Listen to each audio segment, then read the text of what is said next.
My dear students, Department of Sanskrit Education Rajasthan welcomes you in online English classes for 12th Standard English Literature.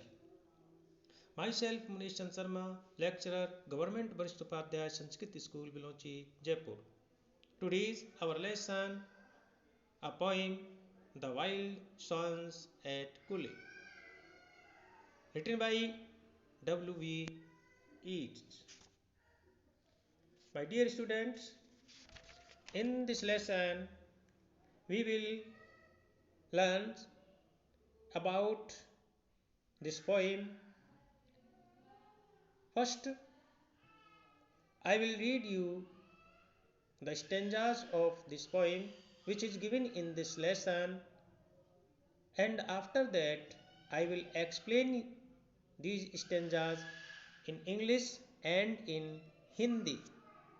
Now listen this poem which is written by W.V. Yeats.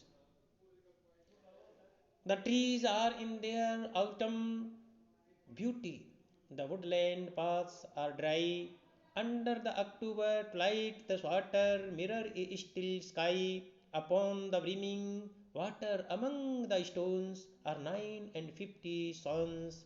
The 19th autumn has come upon me since I first made my count. I saw before I had well finished all suddenly mount and scatter, wheeling in great broken rings upon their clamorous wings.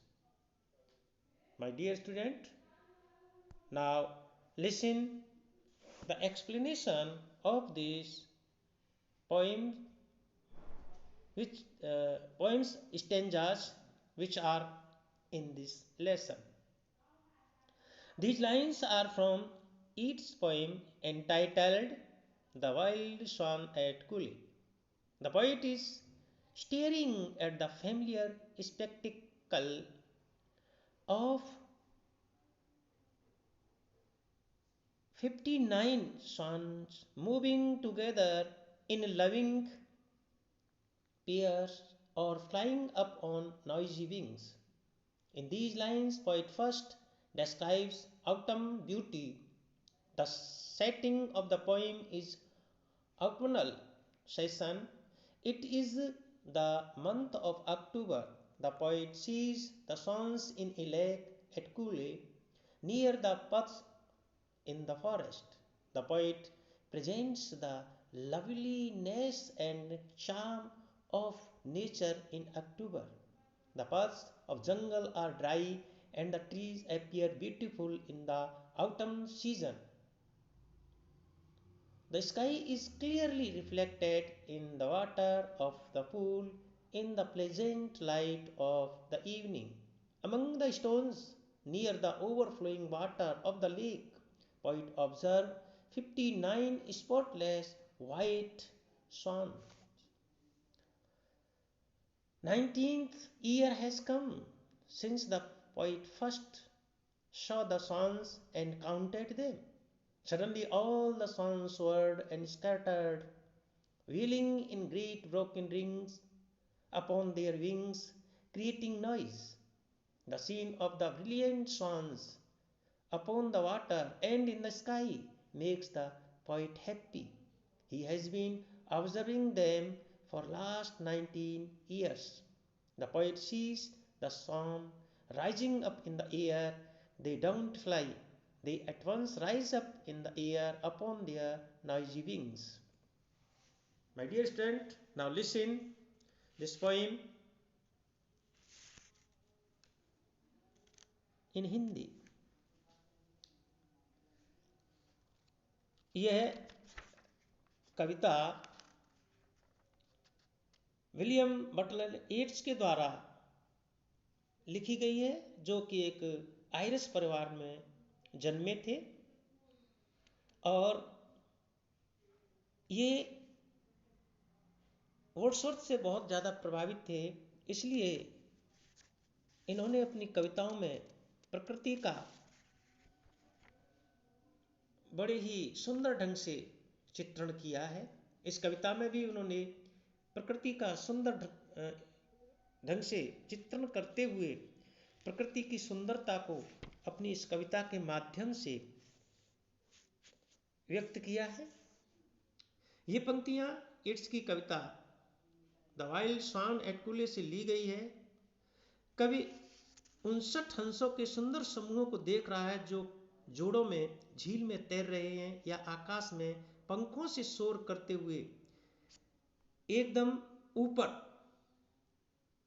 Flying up on noisy wing, ऊपर पंखों से शोर करते हुए ऊपर उड़ जाते हैं। इस कविता को लिखते समय वर्ड्सवर्थ के काव्य का अध्ययन कर रहा था और उसका प्रभाव इस कविता में दिखाई देता है। इन पंक्तियों में in these line poet first describe autumn beauty, इस कविता के अंदर पतझड़ ऋतु के सौंदर्य का वर्णन करता है। कविता की पृष्ठभूमि में पतझड़ के मौसम का प्राकृतिक सौंदर्य है। अक्टूबर का महीना है। कूले में एक झील में कवि जंगल के रास्ते के पास हंसों को देखता है। At Coole near the paths of forest, जंगल के रास्ते में हंसों को देखता है और कवि अक्टूबर के पतझड़ का सौंदर्य का तथा प्रकृति के आकर्षण का वर्णन करता है। झील के पानी में शाम के समय आकाश का साफ प्रतिबिंब दिखाई देता है। Clearly reflected in the water, the sky is clearly reflected in the water, एकदम साफ प्रतिबिंब दिखाई देता है। पानी ऊपर तक भरा हुआ है, overflowing water, brimming overflowing water, ऊपर तक बह रहा है। पानी के बीच पत्थरों पर हंस बैठे हैं। Among the stone near the overflowing water of the lake point observe 59 spotless white swans, यानी सफेद, एकदम सफेद बिना किसी धब्बे के 59 हंसों को देखता है। और अचानक 19 वर्ष बीत चुके हैं, तब कवि ने पहली बार हंसों को गिना था। अचानक सब हंस तीव्र गति से ऊपर उठते हैं, पंखों से शोर करते हुए आकाश में उड़ने लगते हैं। पानी में व आकाश में चमकदार हंसों का दृश्य कवि को प्रसन्न करता है। कवि पिछले 19 वर्षों से इन हंसों को देख रहा है। कवि हंसों को ऊपर उठते देखता है। वे उड़ते नहीं है, वे एकदम अचानक आकाश में अपने पंखों से शोर करते हुए उठ जाते हैं।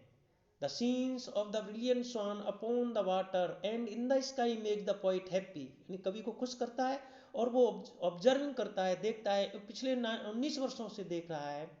और कवि देखता है हवा में उड़ते हुए हंसों को, उड़ते हुए हंसों को देखता है। वो उड़ते नहीं है, एकदम से ऊपर हवा में उठ जाते हैं अपनी पंखों से शोर करते हुए। इस प्रकार से प्रिय छात्रों, इस कविता के जो पूर्व के पहले के स्टेंजाज हैं उनको मैंने आपके सामने प्रस्तुत किया। अच्छी तरह समझ में आए होंगे। आगे फिर पाठ में इसके अगले हिस्से को पढ़ेंगे। धन्यवाद।